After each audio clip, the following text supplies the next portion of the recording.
দুজন আসামিকে যাবজ্জীবন সাজা ঘোষণা করল হুগলি জেলার থার্ড এডিজি আদালত। ঘটনাটা মগরা থানার কেস নম্বর 173/22, ডেটেড অন 28/5/22।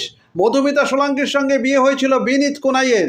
বিয়ের পর থেকে অশান্তি শুরু হয়। পরে মধুমিতার স্বামী বিনীত কুনাই ও তার বাবা বিশ্বনাথ কুনাই তাকে কেরোসিন তেল ঢেলে গায়ে আগুন লাগিয়ে দেয়। পরে তার মৃত্যু হয়। আজ মহামান্য চুঁচুড়া থার্ড এডিজি আদালত কৌস্তভ মুখার্জি সাজা ঘোষণা করলেন।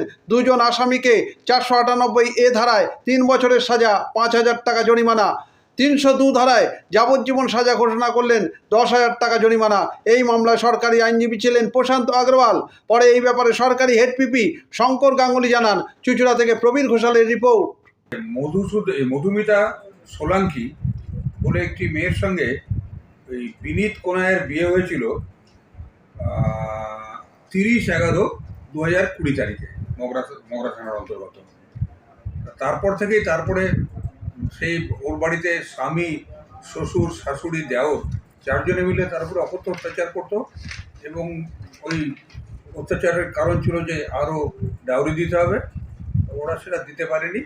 সেই জন্যেই আর কি ওই 27/5/2022 তারিখে এই মেয়েটির ওপরে তাদের শ্বশুরবাড়ির, অর্থাৎ স্বামী, শ্বশুর, এরা প্রত্যেকে, শাশুড়ি, দেওর, এটা হচ্ছে এফআইআরটা হচ্ছে তাই, তারা সবাই মিলে তারপরে অত্যাচার করে স্বামী কেরোসিন তেল ঢেলে দেয় এবং শ্বশুর সেটা তার আগুন জ্বালিয়ে দেয় এবং তারপরে সে প্রচণ্ডভাবে পুড়ে যায়।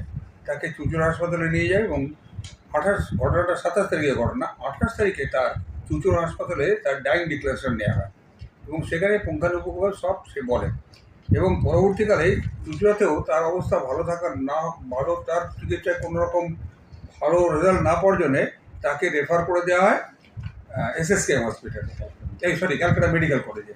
কিন্তু সেখানটায় সে কিন্তু পরবর্তীকালে 11/7/2022 তারিখে তার সেখানে মৃত্যু হয়। অনেকদিন বেঁচে ছিল সে, 27/5-এর ঘটনা, আর সে মারা গেছে 11/7/22। অনেক চেষ্টা করেছিল ডাক্তারে, কিন্তু তাকে বাঁচাতে পারেনি। সে ভর্তি হয়েছিল 75% বার্ন ইঞ্জুরি নিয়ে।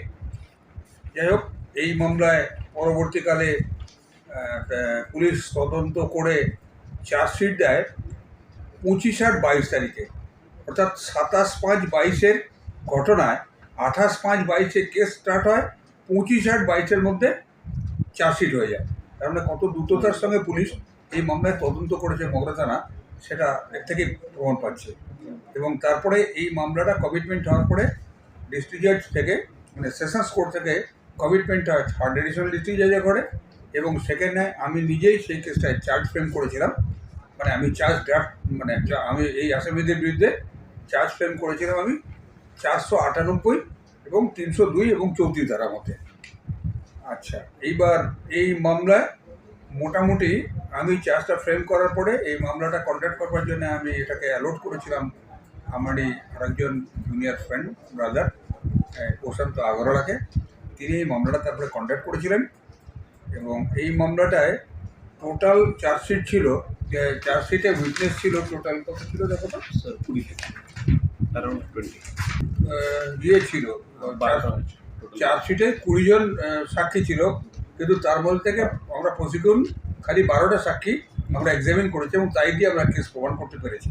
কিন্তু এখানে একটা কিছু বলার আছে যে এখানে 4 জন আসামি ছিল, কিন্তু 2 জনকে কোর্ট, অর্থাৎ শাশুড়ি এবং দেওর, সেই 2 জনকে কোর্ট সামান্য বেনিফিট অফ ডাউট ছিল বলে তাদের এই মামলা থেকে রেহাই দিয়েছেন।